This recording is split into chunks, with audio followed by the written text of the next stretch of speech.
Hi there, I'm Janice Forsyth. A very warm welcome to Authors Live. Thank you so much for joining us today. We are so pleased to have you here.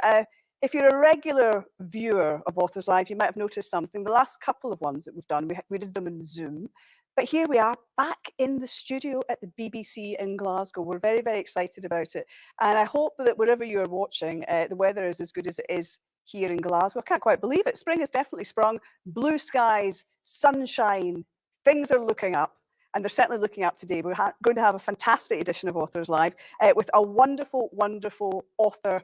She is an author and an illustrator. She's multi-talented. She's won all sorts of awards for her books. She is Catherine Rayner, and she's also illustrated books for other authors, people that you might have heard of. Michael Morpurgo, heard of him? Julia Donaldson? Yeah, brilliant. Now, Catherine and her family live in Edinburgh. I've not been to her house, but I quite fancy going because I've heard that she has quite a lot of animals in the house with the family. But the good thing about that is it really inspires Catherine's artwork.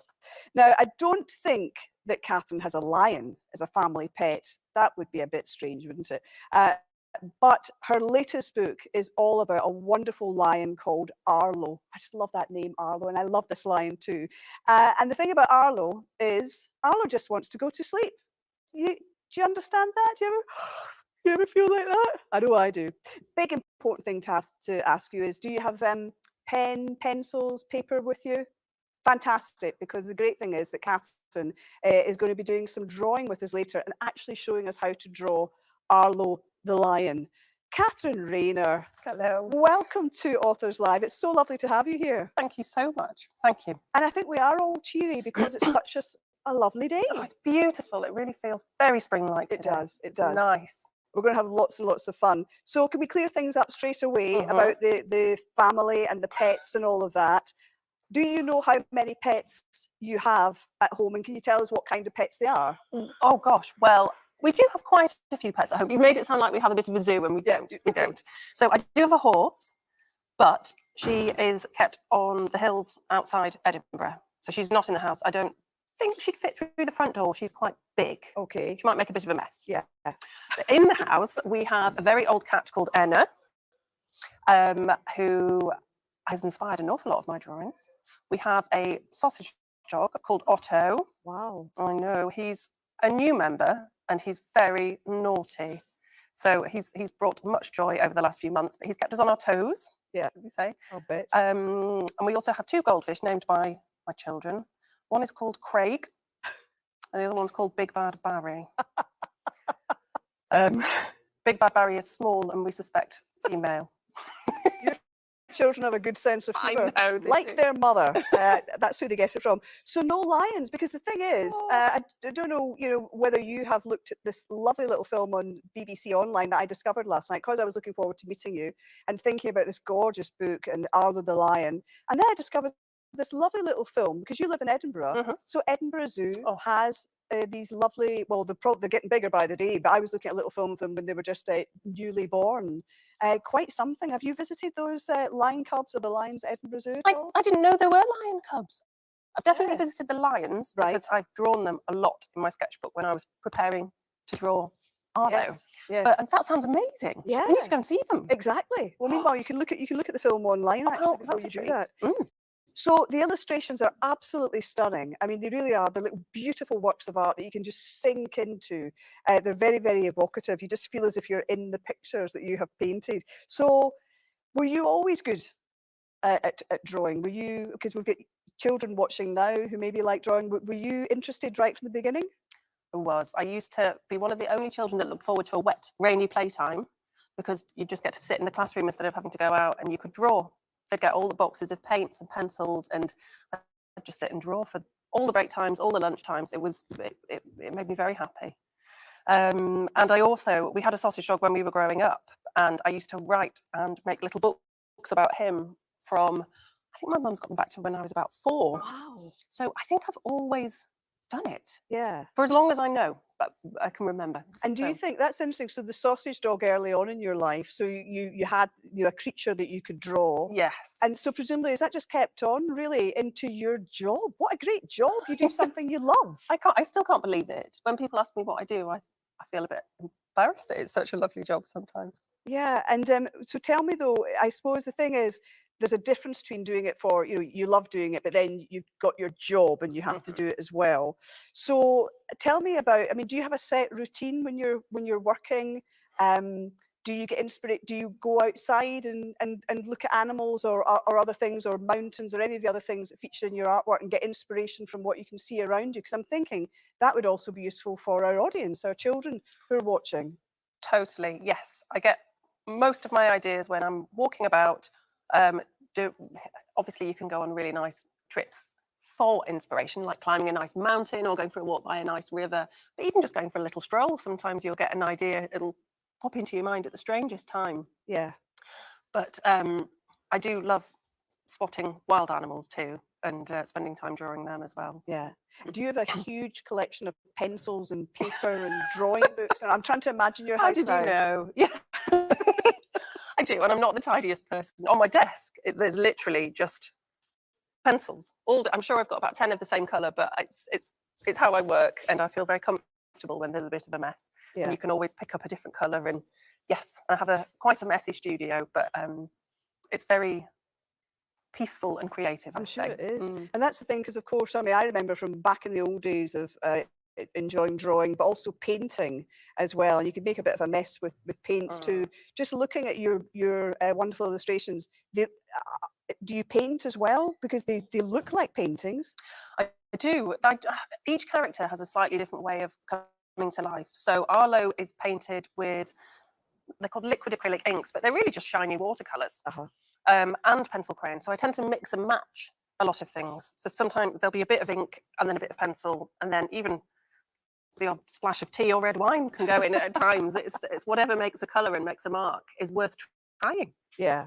And so, I mean, you will be showing us some drawing later on, but is it one of those things where it's, if you can give hints and techniques, I don't want to spoil things for later, but initially you might look at one of your books and think, oh, I could never do an illustration like that. But are there some handy tips that you might be able to give us later that make it simpler, easier to do? Yes, if you can draw a hat, Oh, yes. you can draw Arlo. If you can draw a hat, you can draw a lion. Yes, I know it sounds funny, but I've come up with a way to encourage everybody to draw their own fabulous Arlo, just using some really simple shapes. So yeah, can you draw a hat? I think I can draw a hat, You'll be yes. fine. I like to wear a hat too. Can't wear one today. And do you think there is, I mean, the thing about living creatures, because that's what we're really talking about, they move and all sorts of lovely sort of rhythm and muscle and all the rest of it. That must be quite challenging to draw as well, because you don't want to something that just looks as if it's sitting still. It's the magic of being an artist. Capturing the movement, I think, is the most exciting part of it. When you get something, you can draw something so it looks like it's just strolled onto the page or just landed on the page. Wow. And I tend to get that from drawing and drawing and drawing the character over and over again from all different angles, so you know what it would look like if it turned in a circle in front of you. That only comes from practicing drawing. Yeah, there you go. Well, I'm sure some great tips already from Catherine for you. Now, I don't know about you, but fancy hearing a story? I definitely do. And I think we're all definitely going to find this story very relaxing. So there you are. Fancy a relaxing time in the classroom? Brilliant.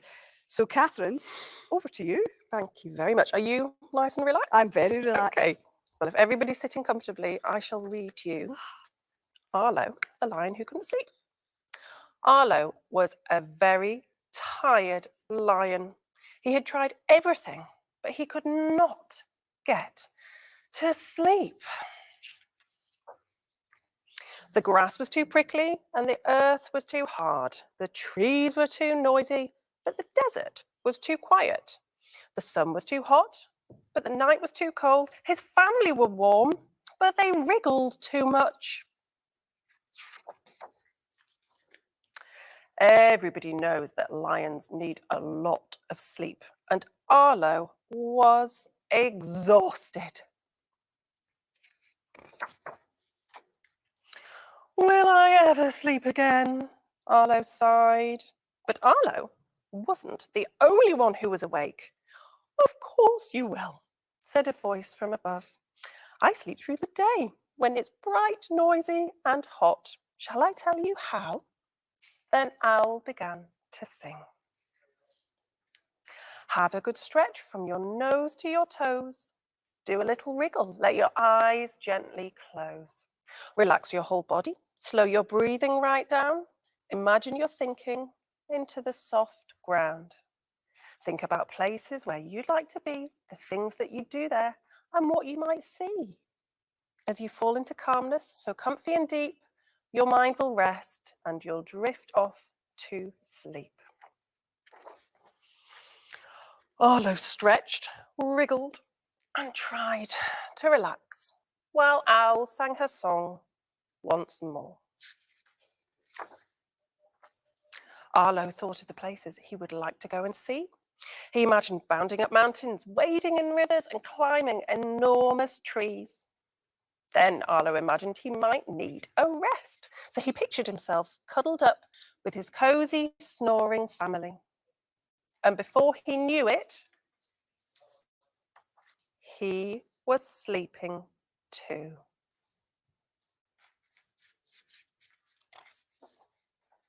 Arlo woke up feeling the sun on his coat. He had been asleep for hours and felt happy, fresh, and full of energy. He couldn't wait to tell Owl. Little Owl, roared Arlo, I slept, hooray! Well done, came a tired voice from above. But now you've woken me up. I'm sorry, said Arlo.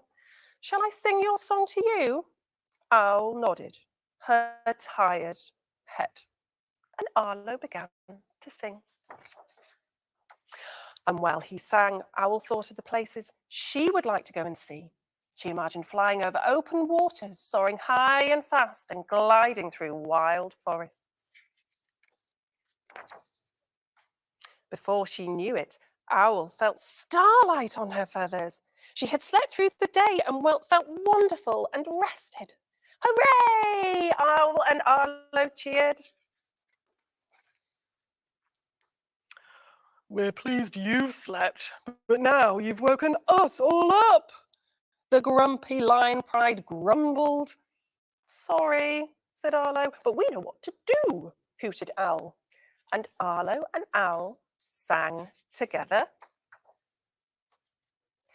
Have a good stretch from your nose to your toes. Do a little wriggle, let your eyes gently close. Relax your whole body, slow your breathing right down. Imagine you're sinking into the soft ground. Think about places where you'd like to be, the things that you do there, and what you might see. As you fall into calmness, so comfy and deep, your mind will rest and you'll drift off to sleep. And before long, everyone was asleep, including Arlo. Everyone, that is, except Owl, who looked out over her friends, spread her wings, and flew silently away, looking forward to the long, quiet night ahead. Wow, that was fantastic, Catherine. Thank you very much indeed. But honestly, that would be a great bedtime story.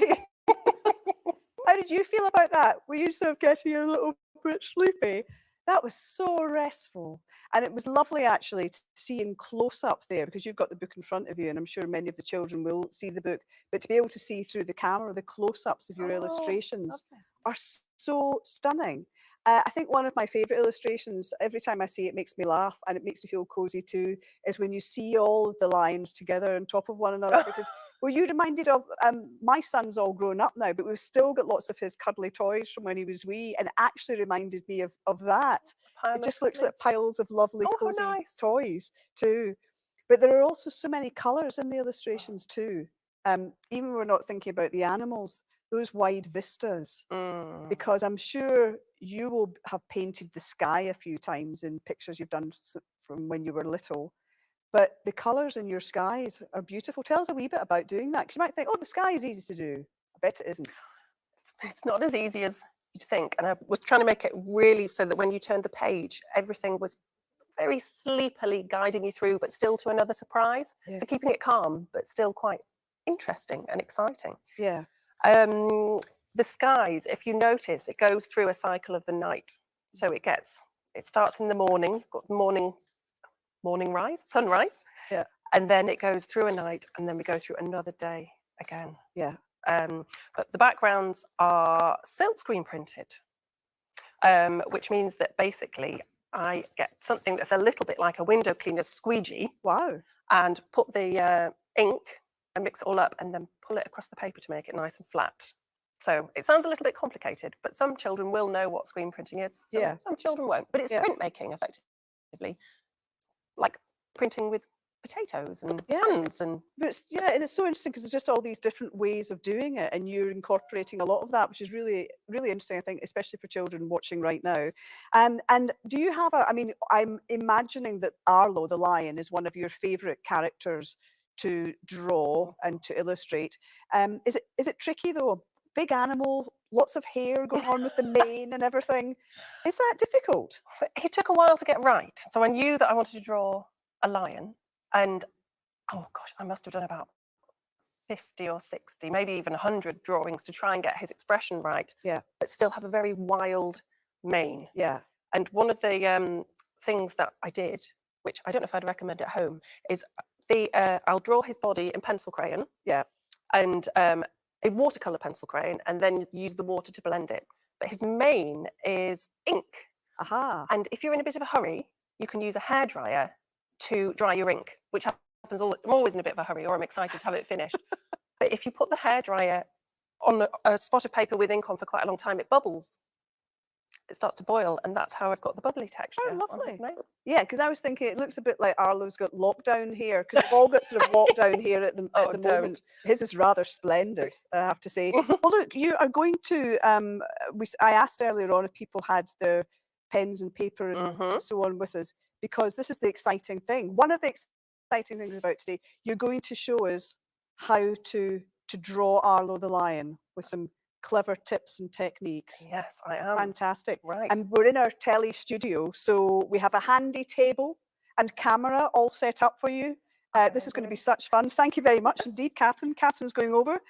So we'll all get our pens and pencils ready, everybody, and we can all draw along with Catherine Rayner. Right. Well, all you need to start with is a pencil. So, as I said, if you can draw a hat shape, then you'll be very easily able to draw Arlo, I think.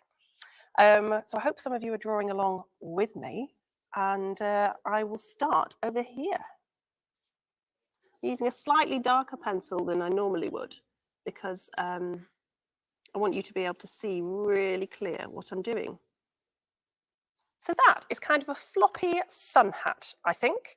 And once I've done that, he needs a head. That will be his body. And his head is a kind of wonky rectangle, which I know doesn't sound like it makes any sense at all, but I promise you it will make sense.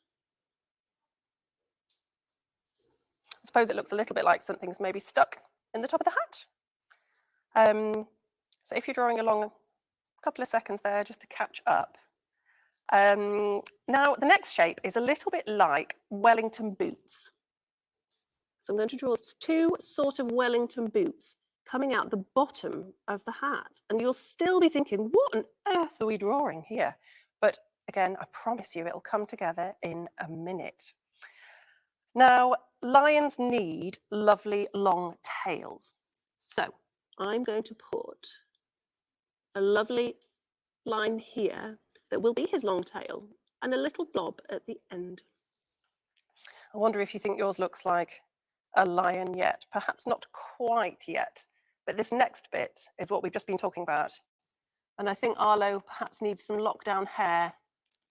So we'll give him a wobbly mane. The wobblier, the better. Have fun with this line, because it's really nice to do.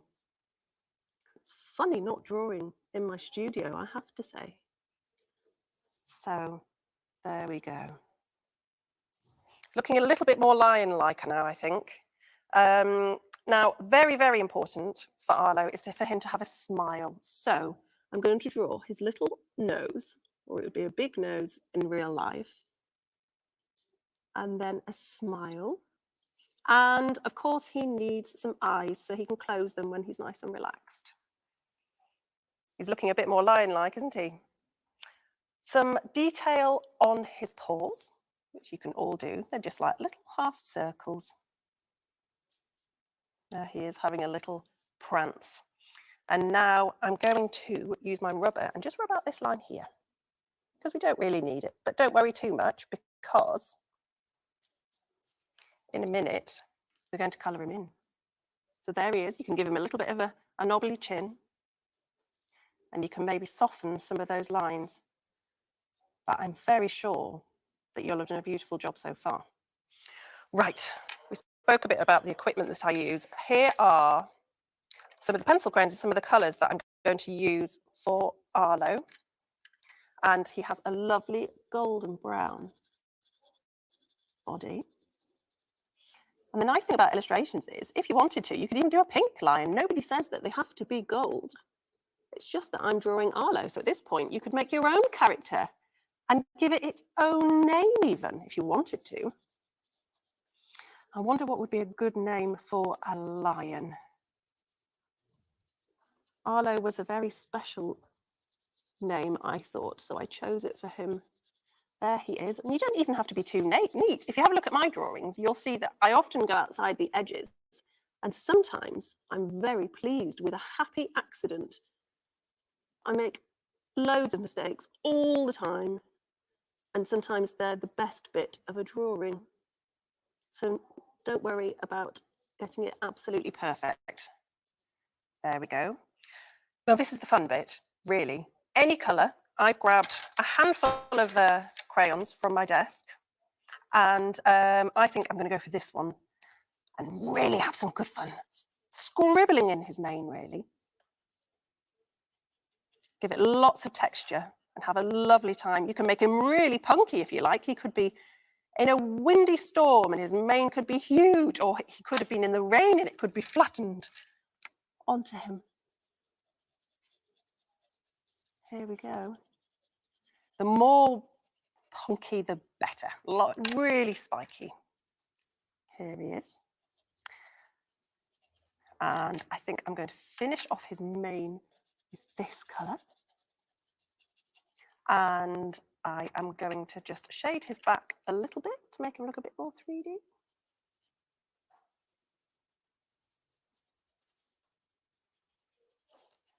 And there, oh no, we've forgotten one thing. Now, if I've met any of you before, you'll know that I love drawing whiskers.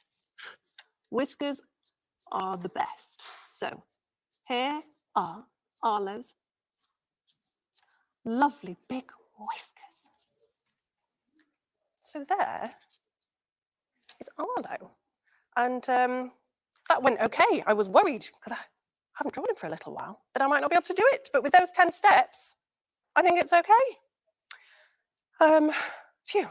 Well, I hope you enjoyed that. I have brought with me also some of my drawings in a sketchbook. So I thought it might be really nice to give you a sneaky peek inside my sketchbooks. Now, nobody really sees these apart from me. So you have to keep them a secret. But you'll see some of my mistakes and some of my practice drawings too. So here is my big, heavy sketchbook. And this is where all sorts of things are hidden in the preparation for drawing Arlo. Now, I mentioned to Janice before that I did lots and lots of practice drawings, and this was actually the very first one that I thought, yes, I have made the character that I want to feature in this book. Up until that point, my lines had got curly manes, and oh, goodness me, I'd done all sorts of funny little drawings and doodles. Here we had him trying out with different brushes and different colours, and these are the inks that I use. I know people often ask me these. Just inks. They're nothing really fancy. You can get them from an art shop, but any kind of paint will do. But that is the first drawing. And I thought you might like to know a little bit about how the story came about. So I bookmarked a few pages to show you. Oh, goodness. When I look back at the early drawings, these are some of the very, very first drawings I did when I was trying to work out what might happen in the book. And when I've worked out roughly what I think I'm going to do, I do some little drawings to make sure that every page is interesting and a bit different. And this is when I often work out what colour the skies are going to be and what colour the backgrounds are going to be and everything. You call these thumbnails, which I always thought was quite funny. I mean, some of them are really quite rubbish. This one ends up being this page in the book.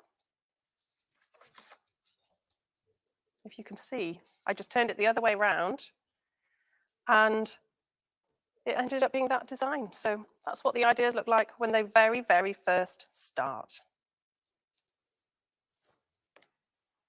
And then, let's see which page when I've got to know them, see if there's anything I can show you there.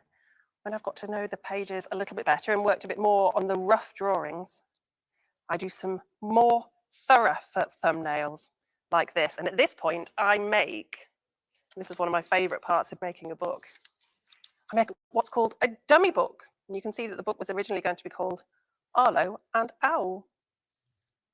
So I'll cut out these thumbnails and make sure that you have a nice surprise. These are just rough drawings with every single page turn. And you can see at this point that I've worked out exactly what's going to happen.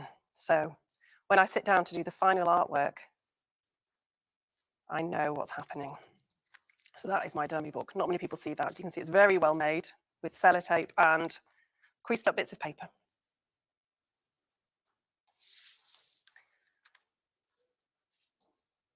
And here are a few more little drawings. So I'll see if I can just show you a couple more bits and bobs. Oh, here we go. So this page is the page that Janice was talking about all the lions in a pile. And this was the rough drawing at the top, which was just the pencil drawing to show how all the lines were going to pile on top of one another. And at the bottom, I practiced it in colour. And then, just to remind you, this is how it ended up. And this page made me feel really sleepy when I was drawing it. You have to get yourself in the right kind of mood when you're drawing sleeping animals. So I'd find myself yawning all the time. There we go. So I'll see if there's one more little peeky bit at the end. There is one last sketch that I'll show you. I don't know if you can see that. I hope you can. It's just the loose line drawing of Arlo when he's going to sleep. Oh, there's one more. There he is, with his wild mane. I thought you might like to see that one. He looks ever so happy, doesn't he? So now you know a little bit about how I drew Arlo the lion. Fantastic. I'm going to do a round of applause. Oh. I think wherever you're watching, let's do a huge round of applause. Cheering as well. Cheering. I thought that was amazing because it was so kind of you, Catherine, to bring your sketchbook along and to see how it evolves into the final book. And the dummy book, I love that because it reminded me of when I was a little kid and I used to like to draw, and occasionally I would just sort of think, oh, I could do a little comic book. And how interesting to see that you do your little dummy book before you can do the actual book. Makes me feel safe about transitioning from rough doodles to an actual book. I like to be able to see it in its form, in its book form. And it must be so exciting. I mean, I guess the day that your actual book comes out, is that one of the most exciting days of your year? It is. It's when it arrives in the post. And just before it's about to come out and you get to hold the final copy.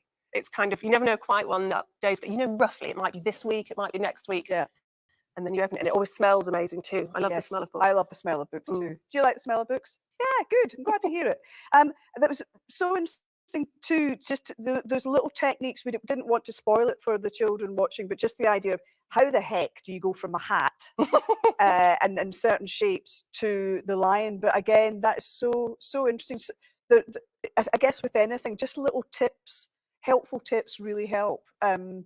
Make something that looks difficult to do actually much more simple. I think people, especially children, feel much more confident if they've got a shape that they already know how to draw. Yeah. And then you can base the rest of it around it. And a simple hat shape, it's fine. It works every time. Fantastic. So. Great. Well, look, I've got lots of questions and we've got questions that have come in from people watching. But before that, we've also got other questions. This is great. This is pupils from Oak Grove Primary School in Glasgow, and they've filmed them, they've recorded them, and we're going to watch a couple of questions. So are you ready for the first one? I'm excited. So am I. Here's the first question. Hi, my question is, how did you learn to draw really well? There you go. How did you learn to draw really well? I guess one of the things you've mentioned earlier on is you've done a lot of it. Yes.